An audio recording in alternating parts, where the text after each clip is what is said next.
What Elon Musk and Ashok Elluswamy showed off last Friday night doing a full self-driving 12 drive around the Palo Alto area is a lot more impressive than I think a lot of people are giving it credit for. In this first part of a two-part series, I'm going to break down the drive itself and explain what's going on and why it's so impressive. Let's take a look.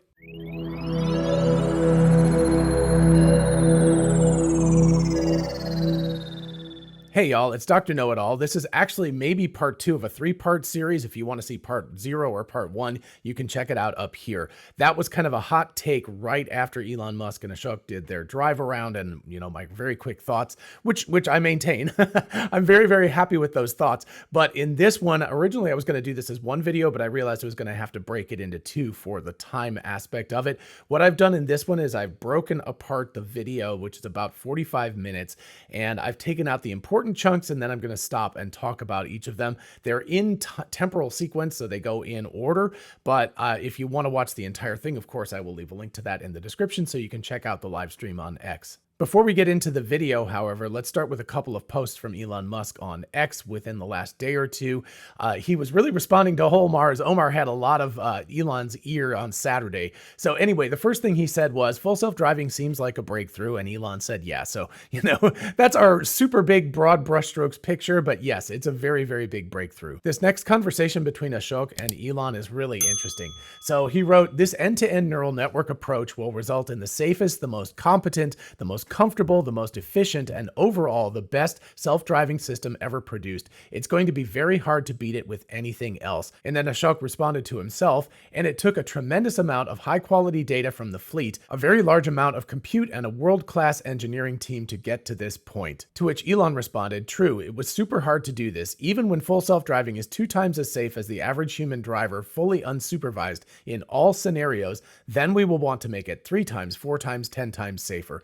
About 1 million people die in automotive accidents and around 10 million are seriously injured every year. So first of all, it's really cool to hear Ashok be this excited and this publicly, enthusiastic about full self-driving 12 and the technology behind it. I think that's great. He tends to be a little bit more low-key and in the background, and he's not the PR guy. So anyway, it's great to hear him actually say something and be this excited about it.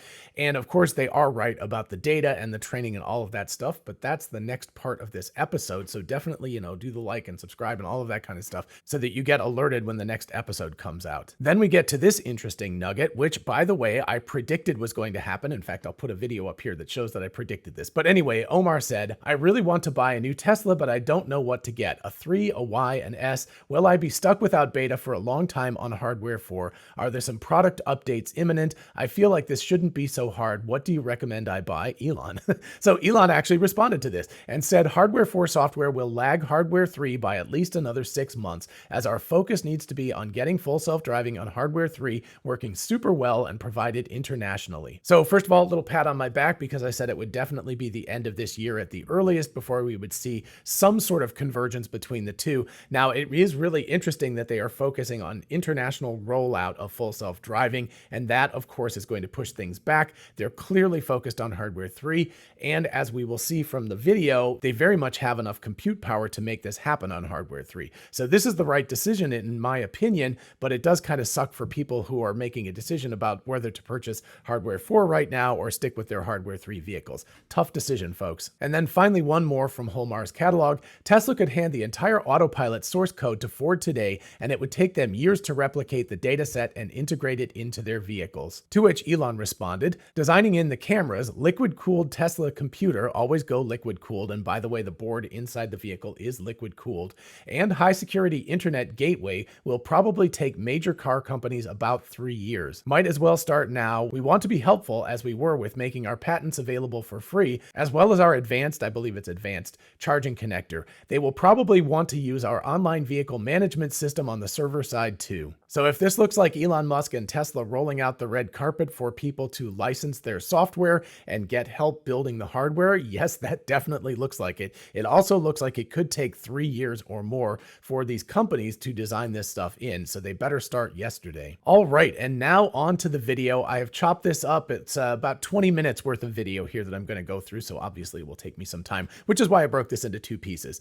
Number one, the quality of the video is not fantastic. It's live stream, so sometimes it's good, sometimes it's bad as they're driving around. So you get that. I have tried to enhance the audio quality. Unfortunately, Elon is close to the microphone, so you hear him pretty well. Ashok is further away, so it's a lot more difficult to hear what he's saying. Anyway, hopefully you'll be able to make it out, and of course I will talk through this, but we're also going to get the whole like sideways, then vertical, then sideways kind of thing as well. So be patient with that. It's not my responsibility that the video is kind of crazy. And one more thing, there's a lot of music that's playing underneath this. I've tried to cut out the quiet places where there's just music, but who knows if YouTube's going to decide to give me a copyright strike. I know that won't happen on X, so we won't have a problem posting it there. Entirely AI and cameras, just like our brain works, which is neural nets and eyes. Yep, just slow down for a speed bump, which is cool. To slow down for another speed bump. So let's start with that. Number one, he talks about how it's just cameras and a brain. That's basically it, which is what we have. Everybody ignores the inertial measurement unit that's inside the Tesla as well. That does give feedback. It's sort of equivalent to our inner ears in the sense that you get G-forces and things like that. So it does have access to that data as well. People tend to ignore that, including Elon, but the IMU is actually very, very important in terms of not having too much jerk and all that stuff. And when they talk about the smoothness of the drive, that's all thanks to that data and the fact that there is a flywheel for that as well. And it's really, really always working on trying to make this as smooth as possible. So you've got cameras, you've also got the IMU inside that, but of course that's the same thing you have in your phone. It's just a tiny little chip that actually measures these kinds of things. But what was really impressive from this very, very grainy part of the video, this is right at the beginning and it hadn't really locked in yet, is the fact that they go over 2 speed bumps and the car slows down for both of them. And there is no explicit code saying that's a speed bump, slow down for it. You don't have to have labeling. You don't have to have any of that kind of stuff. You just feed the data to the training network and it figures out what a speed bump is and what you're supposed to do, which is slow down for that. So this should be a big advantage over 11.4.x. And by the way, for everybody who's driving full self-driving right now, you are not driving anything like this. This is very, very different. Elon later on talks about how they have 300,000 lines of heuristic code, and heuristic is rule of thumb. It's like you tell it basically what to do. So you're like, if you see speed bump, then slow down to 15 miles an hour or something. And you know that even that doesn't work because some speed bumps, like the really, really humpy ones, you have to go over very, very slowly. And then the ones that are kind of more gentle, you can go over like 20 miles an hour or something. So, you know, even that is very complicated. And that's the reason why this works better. This is the kind of thing that you just eyeball it as you drive around town and you see a speed bump. You're like, yeah, that looks like the kind that I can go over at 20 miles an hour. And you do that. But anyway, this should be a big advancement for all of us drivers because the car should actually slow down properly at speed bumps. It really doesn't do that particularly well in 11.4. And we did not program in, there's no line of code that says slow down for speed bumps. So it is doing this based entirely on video training. Yeah, and there's a bicyclist. Again, there is no line of code that says give clearance to bicyclists. It is just doing what people do. So again, if you just want the TLDR, this is the TLDR. Too long, don't watch TLDW, I guess. Anyway, the TLDW is this thing is not coded. There is nothing that says this is the world, this is all the pieces of the world. It's just figured it out. It's like a little baby, except it's a little baby without even access to language. So imagine, you know, a child that's raised by wolves or something, right?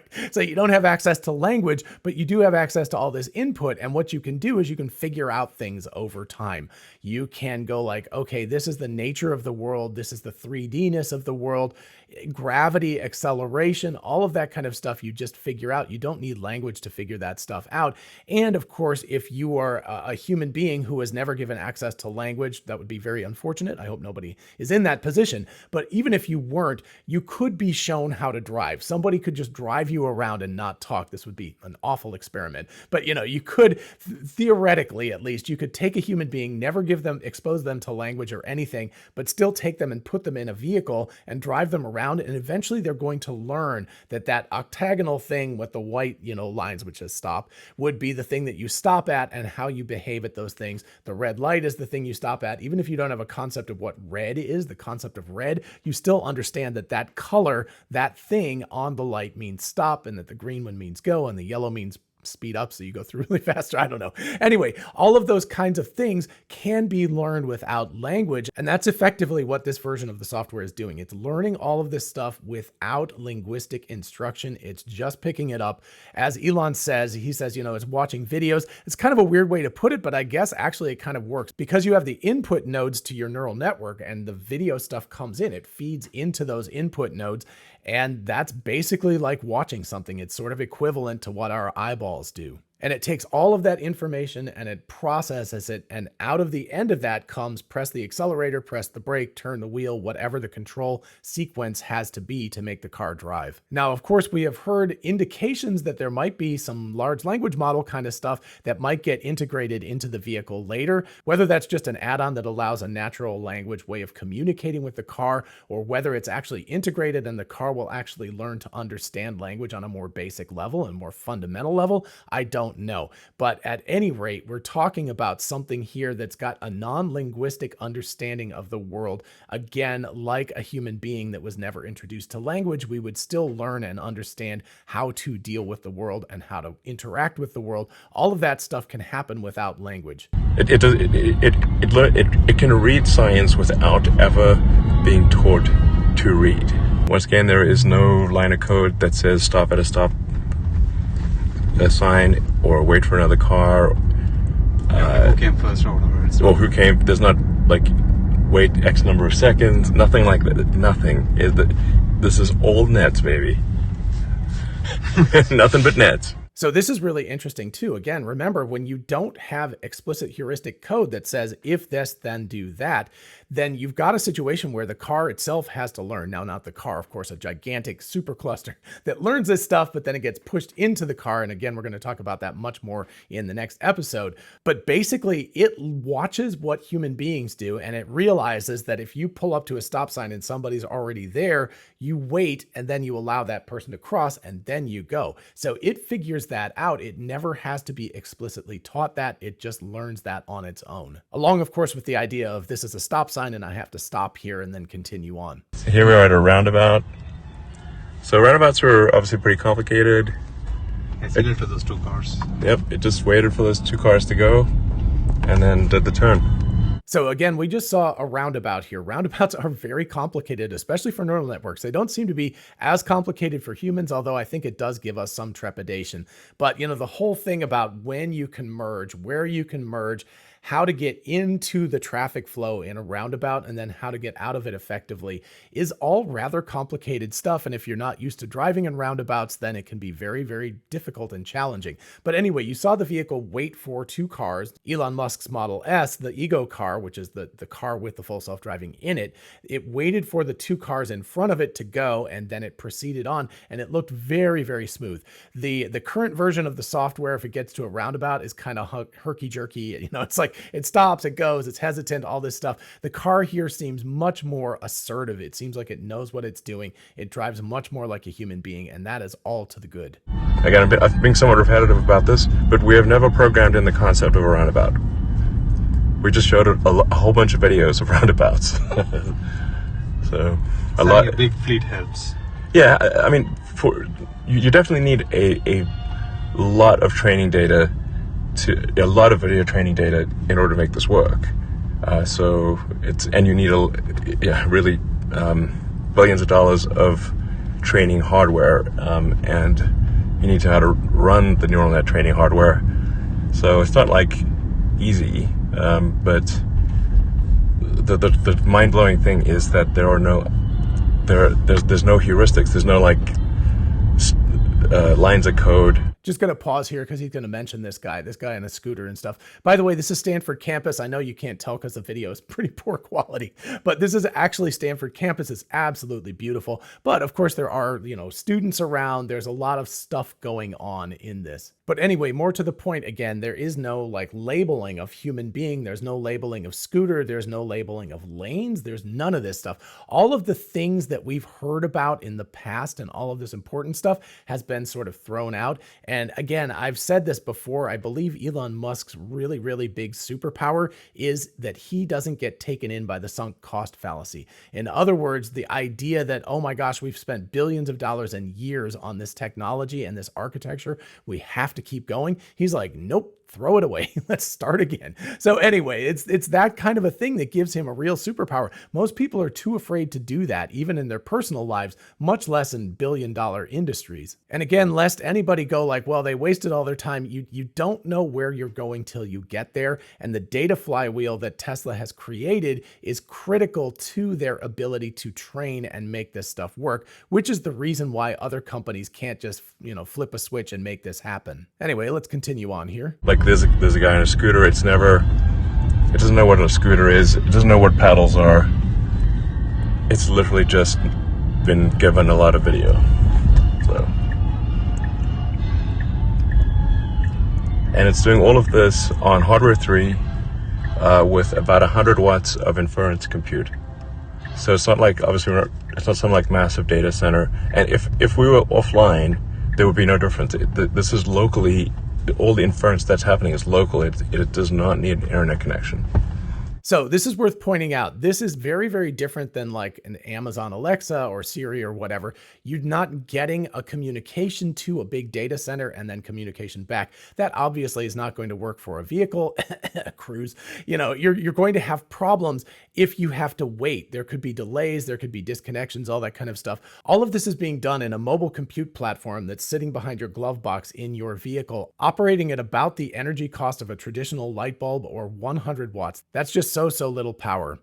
And obviously that's necessary because if you lost your cellular internet connection, the car needs to drive safely. But we could be somewhere where there is no internet connection and it's never seen the roads before. It doesn't matter. Yes. Oh yeah, we're running at the full frame rate. So it's taking 8 cameras at 36 frames per second.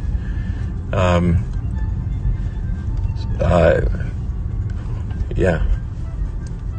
The pure AI version runs faster than the version that is a mixture of normal software and AI. In fact, it would run it faster than 36 frames per second, except the cameras are currently only capable of 36 FPS.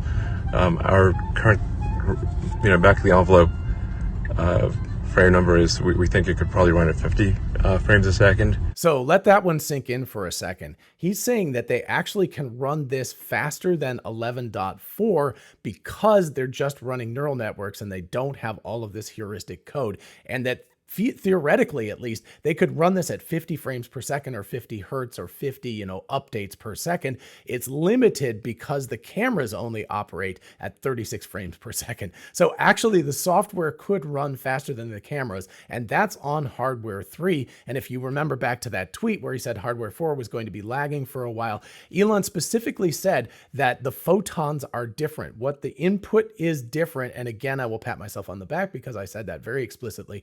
I've done a lot of training with neural networks. When you change the input even slightly, you get very, very different output and you have to refine tune everything. And what happens is when you get these new cameras have very, very different quality. They have very different photons that come in to the cameras and get processed downline. And so the whole ability to do the fine tuning is going to be very different. And they also have to wait for a lot of hardware for vehicles to be on the road so that they can get those edge cases and things and they can fine tune hardware 4 as well. So it's definitely going to be lagging, like Elon said, for about a half a year or so before they have time to devote the energy to bring hardware 4 up to speed and then make it better. The reality of the roads are basically designed around 24 frames a second. And just in case anybody is holding out hope that Cybertruck is going to have full self-driving on day 1, absolutely it will not. It will even be behind hardware 4. It's going to be after that. Like some sort of random place here. Yeah, wherever, somewhere.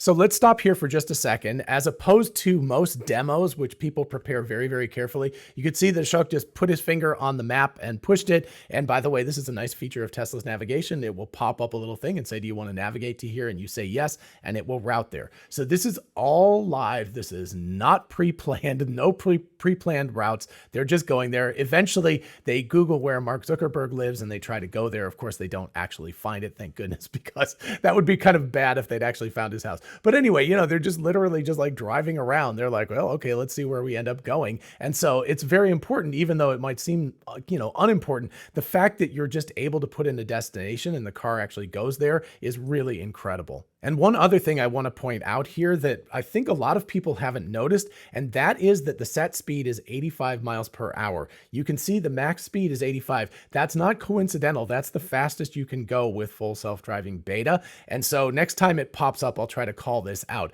But you'll see up in the top corner, it says max speed 85, and it never changes. This is not something, I don't believe Elon Musk personally dialed this up. I think that's just the max speed that this car will ever go. And it's just automatically set to that, and the car itself figures out how fast it needs to drive. And that's remarkable. They talk about this later, that the car's going like 45 and a 45 and 35 and a 35 and all of that kind of stuff. It just figures it out. And so that max speed is just your comfort level, right? It's whatever you're comfortable with. If you're like, no, I never want to go faster than 75, you could dial that down and you could set that. But basically that's just, you never even have to adjust for it. The car just always knows by looking around, seeing speed limit signs, looking at the neighborhood, things like that, how fast it should go, and it automatically adjusts. This is incredibly cool that that does that, and that it doesn't need anymore to have the set speed change all the time. It just figures it out. Hello, assassins. If you want to get me, now's your chance. You just need to be in Palo Alto. Like this, the assassin count is low in Palo Alto. Ashok just dropped a sort of random pin. We don't know where we're going, really. Just somewhere in Palo Alto. But it's just also worth noting, and Ashok, you may want to actually sort of provide some commentary as well. So I'm going to stop here really quick. You see when he engaged full self-driving, and that's the little blue steering wheel here. See how it says max speed is 85? That's just automatic. That and like I said, that's no longer the max speed that you're currently going to go. That's just the max speed it's ever going to go, at least assuming that I understand this correctly. And that means that the car is constantly just going like, how fast should I go? You can see here that even though the max speed is set to 85, that it's only going 17 miles an hour, because obviously on a campus with a lot of students around, it's not going to go that fast. Probably 25 will be the max that it will go in this area. But it's just also worth noting, and Ashok, you may want to actually sort of provide some commentary as well. But we've got test drive, FSD 12 test drivers around the world. So we've got people in, I think, like New Zealand and like Thailand and Norway, Japan. Yeah. So sorry to stop this all the time here, but again, like I said, you can watch the original in all of its glory later on. But it's really important to note that the people are testing this all around the world, and New Zealand and I believe Thailand is definitely, left-hand drive, and Japan is left-hand drive. There's a lot of them that they specifically said that are left-hand drive countries, and that is really cool, because this is the kind of thing that, that's a big step to go from right-hand drive to left-hand drive. And clearly they've got the data because they have a lot of cars driving around there, but it means that the network, I don't know if this will be one monolithic network or if they'll fine tune it for each country. I expect that they'll probably fine tune it for each country. But anyway, they can fine tune this and they can make it work in a left-hand drive country as well. And they're actively testing it with some alpha testers out there who are testing version 12 in these other countries. And that's amazing stuff. Yeah, so here we are at a roundabout. The car is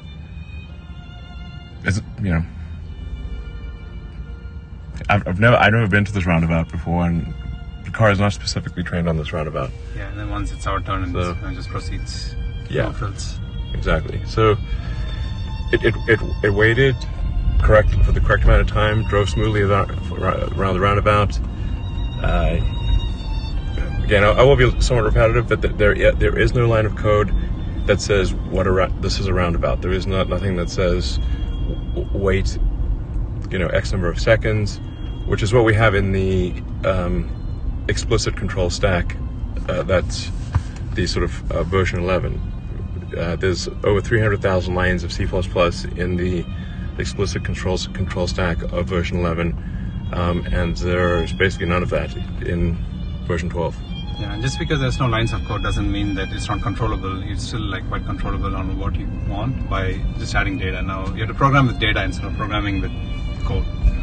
So first of all, as you watch this video, notice how many Teslas are in Palo Alto. They're everywhere. It's like every time there's a shot, there's a Tesla that goes in front of them. But this is really important. Ashok is talking about, even though there's no lines of heuristic code that says, if this, then do that, you don't have a problem with that, because what you do is you feed it the data that you want. And they're going to talk about high quality data. It's really important. What you need to do is feed it data of things that you want. So it's like, what do I want? I want the car to behave like this. Well, I'll give it lots of human drivers driving like that, and then it will learn how to drive in that context, in that manner, and you don't have to worry about it. It handled that roundabout really, really well. Quite clearly, from driving roundabouts with 11.4, I can tell that this car is behaving so much better in the roundabout. It's not hesitant. It drives very smoothly. When it accelerates smoothly. It doesn't hesitate. All of that kind of stuff is just amazing. Data curation. Yeah. And then whenever we find that there's something, say if the car doesn't perform perfectly, we give it more examples of what it should do in that situation, and updates the weights, and then it works. Yeah, and also we have labelers cleaning and making sure that all the data that goes in is like the good driving data, not like the bad drivers from the world. There are bad drivers. Yeah, absolutely. It's very important. The quality of the data is very important. So large amounts of mediocre data do not improve driving. Yeah. So it's really interesting. If you're questioning what do the labelers do now, it sounds like what they're doing is they've turned to data curation to make sure it's good data. So again, remember, mediocre driving, mediocre data is going to lead to mediocre results. You want only the best data. And this, by the way, makes me think that there has been several 4D chess moves that have happened over the past couple of years, because what Tesla has done is they've created a Tesla Insurance, which has a grading system. But I'm thinking that all of that may have originally come out of maybe, 2019 or 2020 or something, when they said, hey, we should have a grading system for drivers so that we can auto curate who is the best driver to take their data. And so the grading system effectively becomes something that you can use with Tesla Insurance, and to determine, I had to drive around like that when I wanted to get full self-driving beta back in the day, because you had to prove that you were a very good driver in order to get full self-driving beta. So all of this kind of stuff makes me think that they're able to use that. They might say like only people with a score above 90 or even 95 should be taken account of most of the time to do the training, because those people are the best drivers on the road. And we want to emulate just the best driving behavior on the road. We're going to get to stop signs in just a second, because I think that's an exception. But generally speaking, what that means is you can get people who are 1, 2, 3 standard deviations above the average driver and train on them explicitly. And Tesla already years ago set up a data system in order to identify exactly the people who are going to be the best drivers and the ones that you should emulate. And then, oh, by the way, you get Tesla Insurance on top of that, and you make some money from Tesla Insurance. So it just feels like genius to me all the way around when you think about the number of advantages a driving grading system gives you. It's quite the opposite, actually. Yeah, it makes it worse. So that's why the data curation is actually quite difficult. And I should say there is quite a bit of software around what data, so selecting what data to train the system with. Yeah. So the software that runs in the car is minimal, but the software in the back end to train is like much larger and much more sophisticated. So yes, if you think they're not doing a whole bunch of stuff on the back end, you just heard it. So what they've done is they've reduced the amount of stuff that has to run in the car to a minimum, and that's great. And they also use, as far as I understand it, they presented research on adjustable floating point numbers at 8-bit resolution, which is really, really cool. So what they're able to do is quantize down the data into very, very small format and allow it to run really really, really quickly on these computers. I will touch on this more in the next episode because Elon talks about that in the spaces. But anyway, data curation, training, all of that requires a huge amount of hardware and a huge stack of software, a heterogeneous stack of software. Anyway, all of that stuff is done in the background, and it requires a huge amount of expense and a huge amount of time and a huge amount of humans and all of that kind of stuff. But the result is that, I always call this keep it simple, dummy, whatever. Anyway, keep it KISS. When I talk to my students that do design for live performances, I always tell them to keep it as simple as possible for the execution. So put all of the hard work in the back end that you can control, but when it comes to the live performance, make that as simple and brain dead as possible, where you just click a mouse or hit a button or something like that and all of the stuff happens. So that's the exact same philosophy we've got here. Do all of the hard work on the back end and leave the computer in the car to operate, easily. It could operate faster than it actually does. Yeah, exactly. So we do use like normal software for C++ basically for Python for deciding what data to select from the fleet. Yep. And then figuring out, well, what is the high quality data versus the pretty good data. Yeah, and once we have a model, we also ship those models in shadow mode to the cars, and then every time it disagrees with what the user did, yeah, exactly, then you can get the data back. So just real quick, shadow mode is the vehicle itself making predictions about what it would do and then looking at what the human did. And if those two eventualities diverge, it can collect that data and it can send it to Tesla so that Tesla can figure out what's up and it can help to train on all of that. And I will offer my humble prediction that what happened with 11.4.7, one of the big things that happened, because there isn't a lot of stuff, the release notes are the same, there doesn't appear to be a huge amount of new behavior or anything. I think what they did was they snuck in version 12 in shadow mode in 11.4.7. Now, obviously I'm just speculating on that, but it would make a lot of sense, because what I figured was what they would do is they would do a release that didn't look like it was doing a lot, but it would actually be a huge amount of stuff on the back end. And so if they're actually sneaking full self-driving version 12 into the vehicle to let it run in shadow mode, that is a really big step towards releasing this eventually. We feel good about actually having a very rapid virtuous cycle where when there is an intervention in the fleet, that with that intervention automatically being uploaded to training, being integrated with training, and then updating really just the weights. So it's not the binary that's changing, it's the weight. Or not the execution binary, it's just really for the weights. So what Elon is talking about here is that the architecture, the neural network architecture, can remain the same. What you do is you fine tune it. You change all of those weights that get multiplied and added together. It's sort of like the idea of it, code is like sort of rebuilding a house or making new houses and stuff. Every time you want to recode things and you add new heuristics.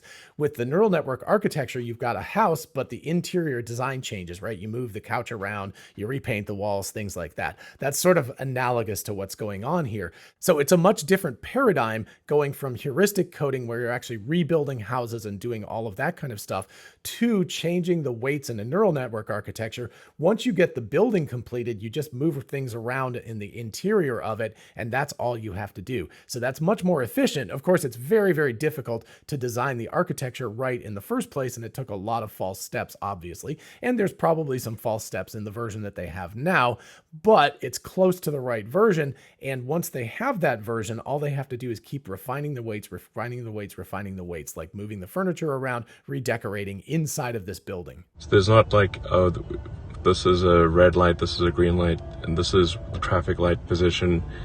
We have that in the normal stack, but we do not have that in V12. This is just video training. Like I said, nothing but neural nets. And yet it knows which light applies to it, and it stops at a red light, accelerates at a green light.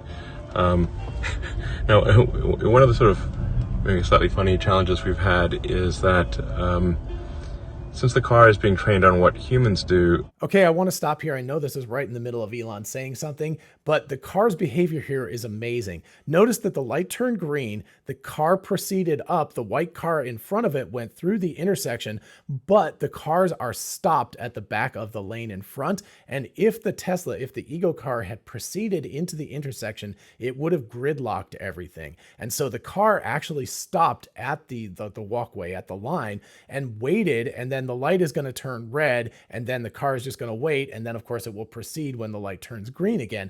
But that is the correct behavior. A lot of humans don't do that, but that is the best driving behavior, is to wait at the intersection until there is room for your car to fit across the intersection, and then go ahead and go. And so the car here is behaving really, really well, and that is like fantastic stuff that it's doing.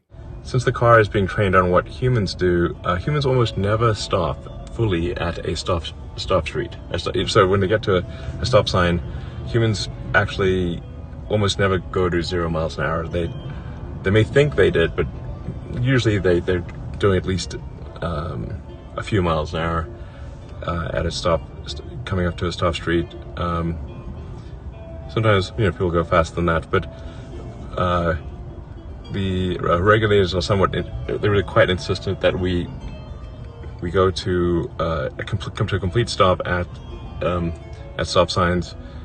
And when we looked at the data, only 5% of the time do humans actually stop fully. Even lower than that. Oh, like so 0.5%. 0.5%? Yeah. Wow. Okay, so It's basically, extremely people almost never fully stop at stop signs. So we had to. Even if you look at those data, it's like a lot of them come to a stop and they get on their phone or something. It's not just regular people doing the stops. So I want to note what Ashok is talking about here. He says it's not regular people that stop at stop signs. It's bad drivers. It's people who pick up their phones, look at it, text, do things like that. So this is, I'm going to get on my high horse with NHTSA. NHTSA needs to fix this. They cannot require a vehicle manufacturer that's making autonomous software to come to complete stops at stop signs, because human beings don't do that. Only bad drivers do it, which means that Tesla is only able to train on poor driving habits, not good driving habits for people who come to a stop at stop signs. So this is like a regulatory thing that needs to get fixed, and it's being brought to light by the fact that you've got this autonomous software and people simply don't stop at stop signs unless, of course, there's a car that's going across the road or something, then you do. But under normal circumstances, if nobody else is around, you roll it. And that's the kind of thing that everybody does, and Tesla needs to be able to do that as well. Any autonomous vehicle software needs to be able to do that. So this is something that NHTSA needs to fix, because Tesla is having to emulate poor driving behavior in this instance in order to, obey the letter of the law, whereas the spirit of the law is very, very different. So we had to poll the fleet for rare examples that less than 1% of the time when people actually come to a full stop, and artificially train the system to stop at stop signs at the insistence of the regulators. Like I said, it's a little slow because we're driving around in basically rush hour. Intervention. Sorry. Okay, so that's our first intervention. All right, so this is the one screw up of the vehicle in the entire drive. Critical. A little bit difficult to tell because, again, it's chunky video, but they're going straight, and there's clearly a red light here for the straight, traffic. But what happened was the green arrow turned on for left-hand turn vehicles, and the car started to go straight through the intersection. So that is something that's going to have to be fixed. But as they're going to talk about next, the way to fix that is you just feed it a whole bunch of instances of the car being in a straight lane and the left-hand turn arrow going on and the car sitting there and waiting. So they will feed it a bunch of that information, and by the next revision of this software, it's going to learn not to do that. Intervention. Sorry. Okay, so that's our first intervention, because the car should be going straight. Yeah, so this model has small regression in the traffic lights. We start to oversample the traffic lights. Yeah. Okay. So, that's why we've not released it to the public yet. So an intervention at this traffic light. That's the first intervention in the whole drive. So for that intervention that we just had, the solution is essentially to feed the network a bunch more video of traffic lights. So that was a controlled left controlled left turn, where there was a green light for the left turn, but not a green light to go straight. And so we'll feed it a bunch of video of controlled left turns, and then it'll work. The smoothness of the control, the car, just how smoothly the car is behaving it's hard to convey, I think, on camera, but it's just super smooth. Yeah, you have to feel it, really. So now it's making a left turn. So it's gotten itself into the left turn lane.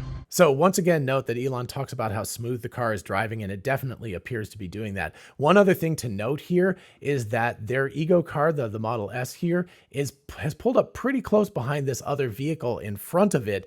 And I think that's because the car realizes it's in a left turn lane, but at the very end of that left turn lane. And so it needs to kind of squeeze in to get out of the through traffic that's here in the lane to the right of it. And so that's actually, again, human behavior and very, very good driving behavior. Again, we've never programmed in the notion of a turn lane or anything like that. Or even a lane. We doesn't even know what we've never. There's no line that says there's no line of code about traffic lanes at all. Yeah, so it kind of so this is pretty cool. So the car just pulled over to the side of the road, and the passenger should get off. And parked. So there would. It knows at the end of its destination, based on the video that's received, that at the end of the destination, you pull over to the side and park. Yeah, and it also gets the exact pin location in addition to the navigation route. So, the pin is close. Is a good spot here. Puts over here, but in big parking lots where there might not be any map, it should just go as close to the pin as possible.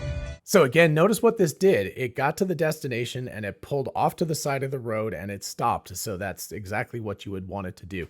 And of course it gave a little ding. It was like, I'm done. So, anyway, but then Ashok talks about how once you're in a parking lot or something, parking lots are complicated because often they're not mapped, but also often they have cars and they don't have cars and the cars are shifting. So parking lots are always changing in terms of the kind of geometry of the parking lot. So the vehicle is able to navigate that because it doesn't really need to know a priori what the parking lot looks like. It just needs to know where it's going and to find the open way to get there and the way that humans would do.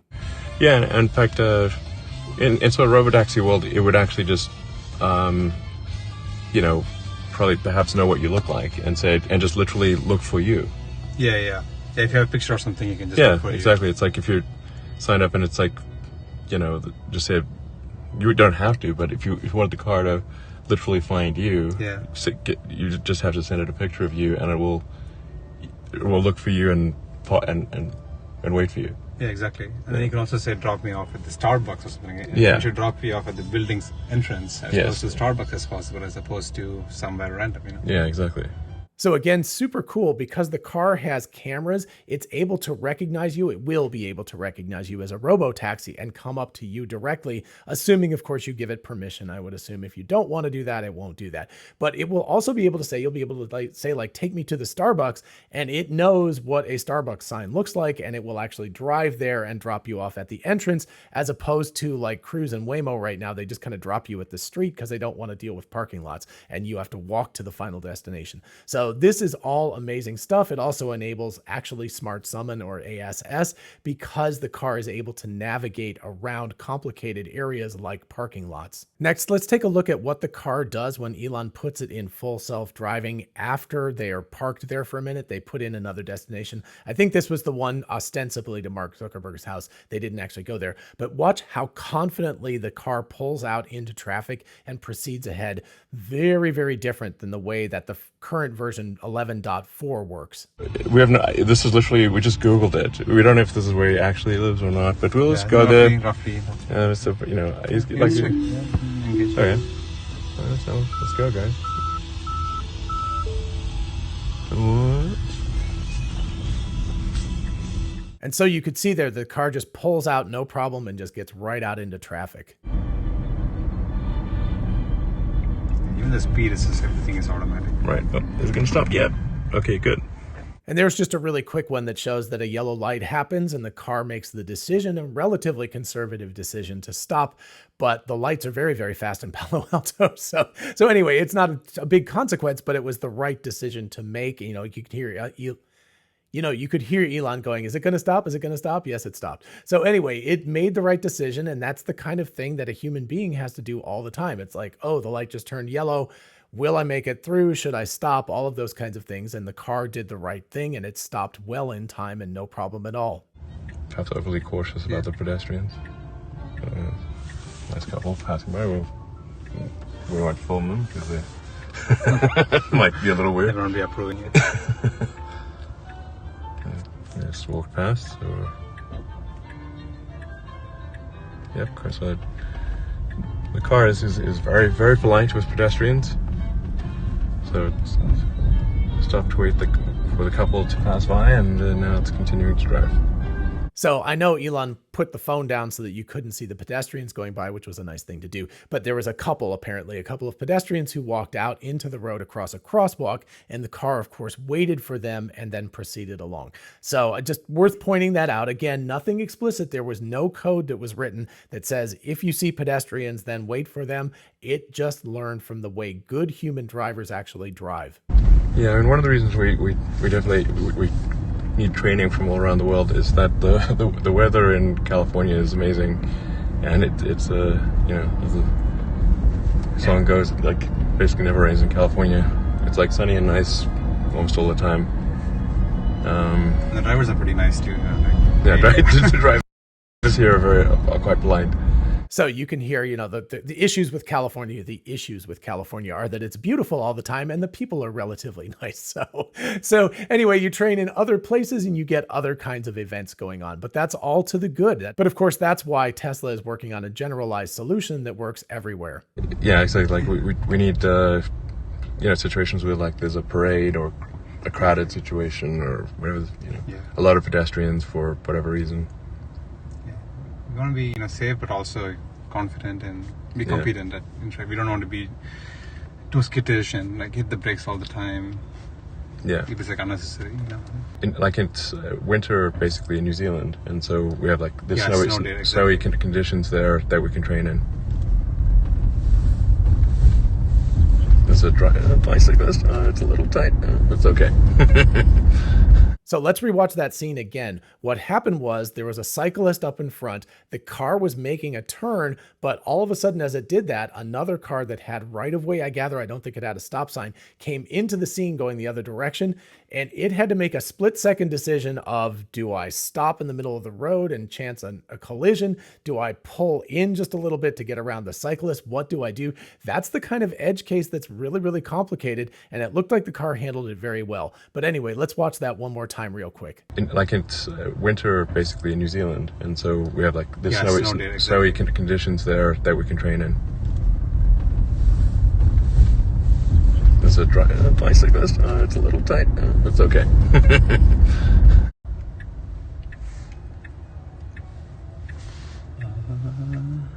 it's waiting for pedestrians. Yeah, it is very conservative with bicyclists and pedestrians generally. So. Again, unfortunately, the video here was rather grainy, but there was, I think, somebody on a bicycle and somebody walking, and the car was making a right-hand turn, but it was going like, should I go? Should I not? It didn't know what the pedestrians were going to do, and so it waited until it became obvious that they were going the other direction, and then it went on. Yeah, a little bit on the conservative side, but of course you want to be safe around pedestrians more than you want to be too assertive and chance an accident. So again, I think that was very, very reasonable behavior that a good human driver would do. Yeah, okay, so this is a tricky one. So this is turning left onto Middlefield in Palo Alto where visibility is not great. So it's like both sides. The cars coming from both sides at pretty high speeds. But did it. Yeah, no problem. Great. So unprotected left onto a high-speed road, fairly high-speed road. No problem. So that was very impressive because not only was it an unprotected left turn and the cars weren't driving that fast, but there was a lot of traffic and stuff. The visibility wasn't great, but there was also a vehicle coming at the car from the opposite direction that was making a left turn. So the two vehicles could, not interact with each other and pass safely. But that was the kind of thing that with 11.4, the car would have just sat there or would have frozen when it pulled out into the road and the other vehicle started to move too. This car worked very, very well. I guess it read that there was a turn signal and it knew that car was not going to be a problem, and it handled that extremely well, which was very impressive. Yeah, even the set speed is just set to some max value. Yeah, exactly. It's like currently set to 85, but it's ignoring the set speed. It's driving at what would be intuitively the right speed for people to drive at. Yeah, you did a lane change to get into the faster lane. Exactly. So there's two lanes here.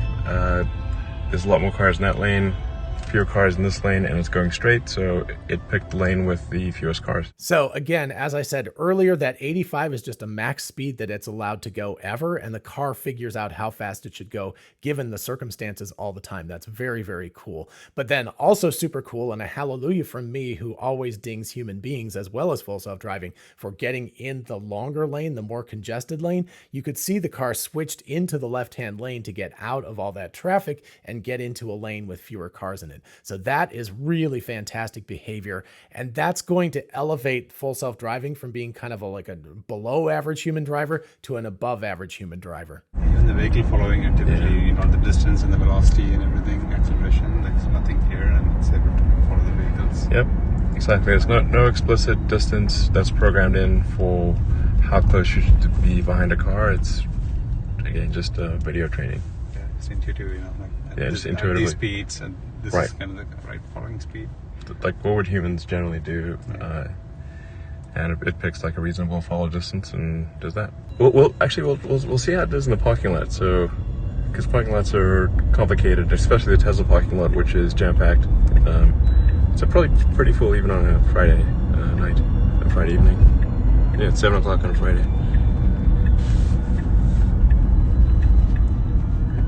So here we've got a nice little challenge. We've got a left-hand turn with a merge coming up. I will ding the Tesla full self-driving. However, it should have gotten into the left lane. Notice that is empty. So sometimes obviously it works, sometimes it doesn't. But this actually creates a nice little situation where the car is going to have to make a turn and then immediately merge to the left as it goes into the Tesla parking lot. And again, like I said in the last video, when I visited Palo Alto and Tesla's AI headquarters, it was a very confusing parking lot. It's very large. It's got a lot of construction cones and things like that. You don't know where you're going. So it's very impressive. Watch the way the car handles this parking lot. Yeah, this is a fairly tricky light. You got two controlled lefts and two straight, basically two turn lanes and two straight lanes. It's like turn and merge simultaneously. Yeah, it's got to turn and merge simultaneously, which is tricky.